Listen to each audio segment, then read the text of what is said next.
Foundation লাগানোর পরেই dark সার্কেলগুলো মনে হয় যেন আরেকটু বেশি ভিজিবল, কালো কালো লাগে মুখটা, তাই তো?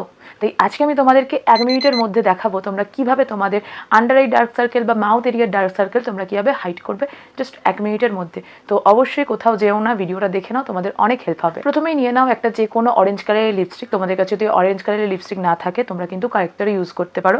জাস্ট একটুখানি লিপস্টিক নিয়ে নিচ্ছি আর সরাসরি অ্যাপ্লাই করছি আন্ডার আইয়ে। আমি কিন্তু এখানে আঙুল দিয়ে ইউজ করছি, তোমরা কিন্তু এর বদলে ব্রাশ বা বিউটি ব্লেন্ডারও ইউজ করতে পারো। আমি জানি তোমাদের অনেকের কাছেই ব্রাশ থাকে না, তাই জন্য কিন্তু আমি আঙুলের সাহায্যে কিন্তু আমি অ্যাপ্লাই করছি, যাতে তোমরা সকলেই করতে পারো, যাতে এক্সকিউজ না দাও যে ব্রাশ নেই তাই জন্য তো করতে পারি না। এরপরে চলে যাচ্ছি নেক্সট স্টেপে। নেক্সট স্টেপে কিন্তু একটা কনসিলার ইউজ করে নিতে হবে। আমি এখানে যে কনসিলারটা ইউজ করছি সেটা সাধারণত আমার যে শেড আছে তার থেকে এক টোন ডার্ক। এই স্টেপে কিন্তু তোমাদের অবশ্যই মনে রাখতে হবে তোমরা যে কনসিলারটা ইউজ করবে তোমরা তোমাদের শেড থেকে এক টোন ডার্কার কনসিলার ইউজ করবে। তোমরা কিন্তু কখনো নিজের স্কিন টোন থেকে লাইটার কনসিলার কিন্তু এই স্টেপে অ্যাপ্লাই করতে একদমই পারবে না। এরপরে একটা ব্রাশের সাহায্যে আস্তে আস্তে যেভাবে আমি ব্লেন্ড করছি সেভাবে ব্লেন্ড করে নেবে। যদি মনে হয় যে ব্রাশের সাহায্যে তোমরা কমফোর্টেবল নয় তাহলে কিন্তু তোমরা তোমাদের ফিঙ্গারের মাধ্যমে কিন্তু যেভাবে আমি করছি সেভাবে ব্লেন্ড করে নিতে পারো।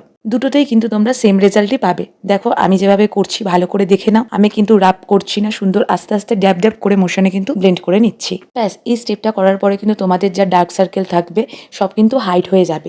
এরপরে তোমাদের যে কোনো একটা ফাউন্ডেশন লাগাতে হবে, তাহলে এই যে অরেঞ্জিশ ব্যাপারটা আছে সেটা কিন্তু পুরোটাই হাইড হয়ে যাবে। আমি কিন্তু এইখানে একটা ফাউন্ডেশন অ্যাপ্লাই করেছি। আমি কিন্তু যে ফাউন্ডেশনটা অ্যাপ্লাই করেছি সেটা হলো মেবিলিনের ফাউন্ডেশন। তোমাদের কাছে যে ফাউন্ডেশন অ্যাভেলেবেল থাকবে ঘরে সেই ফাউন্ডেশনই লাগাবে, তোমরা কিন্তু সেম রেজাল্টই পাবে। আলাদা করে কিন্তু ফাউন্ডেশন কোনো কেনার কোনো দরকারই নেই। আমি এখানে ব্রাশের সাহায্যে অ্যাপ্লাই করছি, তোমরা কিন্তু অবশ্যই ব্রাশ না থাকলে তোমরা বিউটি ব্লেন্ডারের সাহায্যে অ্যাপ্লাই করতেই পারো। বাট মনে রাখবে এই স্টেপে কিন্তু তোমরা কোনো রকম ফিঙ্গার অ্যাপ্লাই করতে পারবে না।